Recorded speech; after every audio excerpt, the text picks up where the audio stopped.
السلام علیکم ورحمۃ اللہ وبرکاتہ۔ بسم اللہ الرحمن الرحیم۔ آج ہم اللہ سبحانہ و تعالیٰ کی خوبصورت نام القہار پر بات کریں گے۔ اپنے مخلوق پر کامل غالب اور اختیار رکھنے والا، وہ جو بلندی رکھتا ہے اور قدرت رکھتا ہے ہر کام کرنے کی جو وہ چاہتا ہے۔ بسم اللہ الرحمن الرحیم۔ شروع کرتی ہوں اللہ پاک کے نام سے جو بڑا مہربان اور نہایت رحم والا ہے۔ آج کا اسم ہے القہار۔ آج ہم القہار کو جاننے کی کوشش کریں گے۔ القہار کی جڑ ہے قہر۔ قہر سے ذہن کی اسکرین پہ کیا آتا ہے؟ غصہ یا غضب، ہے نا؟ قہر بن کر ٹوٹنا، یہ محاورہ ہم اردو میں استعمال کرتے ہیں۔ قہر ہم اردو میں عذاب یا غضب کو کہتے ہیں، جبکہ عربی میں القہار تھوڑا مختلف معنوں میں آتا ہے۔ اس میں اللہ کا غضب بھی پوشیدہ ہے، مگر اس کی جڑ قہر ہے۔ اس کا مطلب غالب آنا، قادر ہونا۔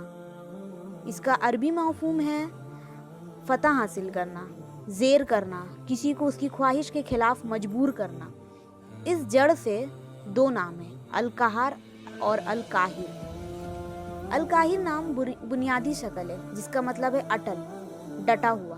دوسری طرف القہار زیادہ زوردار ہے، وہ جو سب پر غالب، سب پر قادر۔ القہار کا تذکرہ قرآن میں 2 مرتبہ آیا ہے۔ سورہ انعام کی آیت نمبر 18 اور آیت نمبر 61 میں آیا ہے، جبکہ القہار کا استعمال زیادہ شدت سے ہوا ہے، جس کا کل 6 مرتبہ قرآن میں ذکر ہوا ہے۔ اللہ تعالیٰ کی طاقت بے مثال ہے، اسے اپنے تمام مخلوق پر مکمل حکمت حاصل ہے۔ وہ غالب ہے، اگر کوئی اللہ کو للکارتا ہے تو اس کے لیے بچنے کا کوئی موقع نہیں ہے۔ وہ انہیں آسانی سے ذلیل کر سکتا ہے۔ کوئی بھی مخلوق ایسی نہیں ہے جو اللہ کی مرضی کے تابع نہ ہو۔ یہ نام القہار اکثر الواحد کے ساتھ آتا ہے، اکثر الواحد کے ساتھ جوڑا بھی جاتا ہے، جس کا مطلب ہے ایک۔ اس دنیا میں ایک بادشاہ طاقتور ہو سکتا ہے، صرف وہ ایک، القہار۔ تو اللہ تعالیٰ القہار ہے، غالب ہے اور صاحب اختیار ہے۔ پیچھے ہم نے اللہ کے جتنے بھی نام سنے ہیں وہ کسی نہ کسی طرح اللہ کی محبت اور اس کی رحمت کا حوالہ دیتے تھے، اور آج جو ہم نام سن رہے ہیں وہ کیا ہے؟ اگر آپ کو یہ نام سخت لگ رہا ہے تو بہت اچھا ہے، مگر یہ نام اپنی سختی کے باوجود نرم ہے، ملائم، محبت والا۔ القہار وہ ہے جس کی مرضی کے بغیر دنیا میں کچھ نہیں ہوتا۔ القہار وہ ہے جس کی تمام تر مخلوق اس کی تابع ہے، اور وہ القہار ہر ایک کو اپنے تابع کرنے پہ قادر ہے۔ بس 2 مخلوقات ایسی ہے جو سرکس ہو جاتی ہے، انسان اور جن۔ اللہ ان پر غالب ہے، مگر انہیں اللہ نے چھوٹ دے رکھی ہے۔ باقی بھی ہر مخلوق اللہ کی غالب میں ہے، یہاں تک کہ انسان کے سینے میں دھڑکتا دل، آنکھ، ٹانگ، زبان، ہاتھ اور انسان کی سانسیں بھی اللہ کی حکومت میں ہیں۔ اللہ اگر سانس کو رک جانے کا حکم دے، یا زبان سے بولنے کا اختیار چھین لے، یا پھر کانوں کی اور آنکھوں کی بصارت چھین لے، تو آپ یا میں کیا کر سکتے ہیں؟ ہم کر ہی کیا سکتے ہیں؟ وہ ہمیں جن ٹانگوں پہ کھڑا کیے ہیں اور جن قدموں پہ وہ چلاتا ہے، اگر ابھی وہ پیرالائز ہو جائے تو ہم کیا کریں گے؟ اگر ڈاکٹر کو بھی اللہ ہمیں ٹھیک کرنے کی حکم نہ دے تو کیا ہوگا؟ انسان ہمیشہ آخر میں ہاتھ ملتا رہ جاتا ہے، مگر پھر بھی اس کے پاس نہیں جاتا جو سب کرتا ہے، جو سب کر سکتا ہے۔ جو وہ دے وہ کوئی بھی چھین نہیں سکتا، اور جو وہ چھین لے وہ کوئی نہیں دے سکتا۔ پھر انسان کیوں اکڑتا ہے؟ بات الرحمن سے شروع ہوئی تھی اور ابھی ہم القہار پر پہنچے۔ وہ رحم کے ساتھ غالب ہے، اس کے قبضے میں ہماری جان ہے، ہمارے معاملات ہیں، ہمارا سب کچھ اس نے طے کرنا ہے، وہی کر سکتا ہے۔ پھر انسان کس بات پہ اتراتا ہے؟ کیوں ہمیں لگتا ہے کہ جو کچھ ہمیں ملا ہے یہ ہم ڈیزرو کرتے ہیں، یا جو ملا ہے وہ ہمیں ہی ملنا چاہیے تھا؟ ہمیں لگتا ہے سب ہمارا ہی تو ہے، بلکہ جو اللہ نے دوسرے لوگوں کو دیا ہے وہ بھی ہمارا تھا، غلطی سے انہیں مل گیا، نعوذ باللہ۔ یقین جانیں ہم میں سے 95% لوگوں کی سوچ یہی ہے۔ ہم خود کو کوئی بہت بڑی شے سمجھتے ہیں اور خود کو ہر چیز کا حقدار سمجھتے ہیں، مگر دراصل ہم حقدار نہیں ہیں، ہم محتاج ہیں۔ ہم نے اللہ پہ کوئی احسان نہیں کیا، وہ ہمیں اتنی نعمتوں سے نوازتا ہے، ہم پھر بھی اپنی رحمت اور محبت سے نعمتوں کو نازل کرتا ہے، وہ احسان کرتا ہے ہم پہ۔ ہم کچھ بھی ڈیزرو نہیں کرتے ہیں، وہ پھر بھی ہمیں دیتا ہے۔ جو وہ دیتا ہے اور جیسا وہ دیتا ہے وہ ہم پہ اس کا احسان ہے، اور ہمیں اس کے احسانات کا اعتراف کرنے کی ضرورت ہے۔ ہمیں اس کی رحمتوں اور نعمتوں کا شکر ادا کرنے کی ضرورت ہے۔ ہمیں شکر کی بھی کوئی ضرورت نہیں، کیونکہ وہ تو القہار ہے، اس کو ہمارے شکر کی کوئی ضرورت نہیں۔ شکر سے ہمارا سینہ کھلتا ہے، شکر کرنے سے ہماری نعمتوں میں اضافہ ہوتا ہے۔ اگر شکر نہ کیا جائے تو بھی وہ کچھ چھینتا نہیں ہے، وہ ہر چیز سے بے نیاز ہے، وہ دیتا ہے اور دیتا چلا جاتا ہے۔ اللہ القہار ہے، وہ سب کو کنٹرول میں رکھے ہوئے ہے، ہر چیز اس کے غلبے میں ہے۔ اس دنیا کے نظام کو ہی دیکھ لیں، سورج، چاند، ستارے، زمین، کہکشاں، سمندر، پہاڑ، درخت، ہوا، یہ سب بھی تو اسی کے مخلوق ہے نا، اور ہم سے کئی گنا بڑی اور طاقتور مخلوق ہے۔ یہ اللہ کی کیا، آپ نے کبھی سورج کو نافرمانی کرتے دیکھا ہے؟ سورج نے کبھی ضد کی کہ وہ آج مشرق کے بجائے مغرب سے طلوع ہوگا؟ بلکہ جس دن اس کے رب کا حکم ہوگا وہ مغرب سے نکلے گا، تو اس دن مغرب سے ہی طلوع ہوگا، چاہے سورج کی مرضی ہو یا نہ ہو۔ جب اللہ بادلوں کو حکم دے کہ وہ سورج کو ڈھانپ لے تو وہ ایسے ہی کریں گے، بے شک اس میں بادلوں کا مرضی ہو نہ ہو، بے شک اس دن سورج کو دل چمکنے کو کرے، مگر نہیں، اللہ القہار ہے، وہ کسی بھی چیز کو اس کے مرضی کے بغیر چلا سکتا ہے۔ القہار وہ کسی کی اجازت کو مطلب نہیں رکھتا، وہ جب چاہتا ہے ہوا کو چلاتا ہے اور جب چاہے وہ ہوا کو روک دیتا ہے۔ وہ القہار ہے، ہر چیز پر غالب ہے، ہر ایک کی مرضی پہ اس کی مرضی غالب آتی ہے۔ کیا کبھی زمین میں اپنے میدان میں گردش کرنے سے انکار کیا؟ نہیں۔ اور کیوں نہیں؟ کیونکہ القہار کے سامنے اس کے مخلوق انکار کر ہی نہیں سکتی۔ القہار تو وہ غالب آنے والی، ہر چیز پر غالب آنے والی ہے، چاہے زبردستی سے یا چاہے حکمت سے۔ وہ القہار ہے، وہ کسی سے کچھ بھی کروا سکتا ہے، اس جیسا کوئی نہیں ہے، اس جیسا بادشاہ کوئی ہو ہی نہیں سکتا۔ چلیے آسمان پہ غور کرتے ہیں۔ آسمان کو اللہ نے بغیر کوئی پیلر کے کھڑا کرے رکھا ہے۔ کیا انسان جو خود کو بہت قابل سمجھتا ہے، کیا وہ بغیر چھت کے کھڑا رہ سکتا ہے؟ نہیں۔ اللہ اکبر، آسمانوں کو اس نے بغیر کسی سپورٹ کے کھڑا کر رکھا ہے۔ آسمان ہم پہ سایہ کیے رکھتا ہے، وہ ہوا میں ایسا لگتا ہے کہ کھڑا ہے۔ کیا اس نے کبھی پھٹ کر بکھر جانے کی درخواست کی؟ اور وہ یہ درخواست کر بھی نہیں سکتا، کیونکہ وہ جانتا ہے کہ اللہ القہار ہے۔ اگر میں نے القہار کی مرضی کے خلاف جانے کی کوشش کی تو وہ مجھے زبردستی کھڑا رکھنے پہ قادر ہے، اور جب آسمان کو اس کا رب پھٹ جانے کا حکم دے گا تو وہ ایک سیکنڈ بھی نہیں لگائے گا اور پھٹ جائے گا، بے شک اس میں آسمان کی اپنی مرضی شامل ہو یا نہ ہو۔ یہ تو تمام مخلوقات کا عالم ہے، کس طرح وہ اپنے رب کے سامنے جھکے رہتے ہیں، کیونکہ اس کے قہر سے بخوبی واقف ہے۔ سورہ الرحمن کی آیت نمبر 90 اور 20 میں اللہ تعالیٰ نے سمندر کا ذکر کیا ہے کہ اسی نے دو سمندر کو اس طرح چلایا کہ وہ دونوں آپس میں مل جاتے ہیں، پھر بھی ان کے درمیان ایک آڑ ہے، وہ دونوں اپنے حد سے بڑھتے نہیں۔ کبھی سرچ کیجیے گا اس سمندر کو جہاں دو رنگ کے پانی ملتے ہیں، وہ ایک ساتھ بہ رہے ہیں، دونوں پانیوں کا رنگ الگ ہے مگر وہ آپس میں ملتے نہیں ہیں۔ یہاں آپ کو بہت خوبصورت انداز میں سمجھ آئے گا کہ القہار کیا ہے۔ پانی کی طاقت بہت زیادہ ہے، پانی اونچے سے اونچی عمارت، مضبوط سے مضبوط پہاڑ اور ہر قسم کی چیز کو ڈبو سکتی ہے۔ فرعون جیسے انسان کو بھی پانی نے ڈبویا تھا۔ پانی جیسی بہترین اور طاقتور فوج دنیا میں اور کوئی ہو ہی نہیں سکتی۔ پانی سے زیادہ تباہی کسی اور چیز میں نہیں لائی۔ پانی اگر کسی پہ چڑھ دوڑے تو اس کا بچنا ناممکن ہے۔ ابھی حال ہی میں پاکستان میں سیلاب آئے تھے اور ہم سب نے دیکھا اس تباہی کو جو پانی لایا تھا، کس طرح پانی لوگوں کے سالوں کی محنت کو بہا لے گیا تھا۔ سمندر کے سفر کو موت کا سفر کہا جاتا ہے، بہت بڑا رسک ہوتا ہے سمندر میں سفر کرنا۔ یہاں اوپر آیت میں بھی پانی کا ہی ذکر ہے۔ کیسا پانی؟ دو رنگ کے پانیوں کا، یعنی دو قسم کا پانی۔ ایک ہی سمندر جہاں دو قسم کے پانی ایک ساتھ بہ رہے، دو فوجیں ساتھ ساتھ بہ رہی، اور کسی کی کیا مجال کہ ان میں سے کوئی ایک دوسرے پہ چڑھ دوڑے۔ بالکل القہار پانی جیسی طاقت کو روکے ہوئے ہے۔ باؤنڈری، ایک آڑ، اللہ تعالیٰ نے پانیوں کے درمیان ایک باؤنڈری بنا دی ہے۔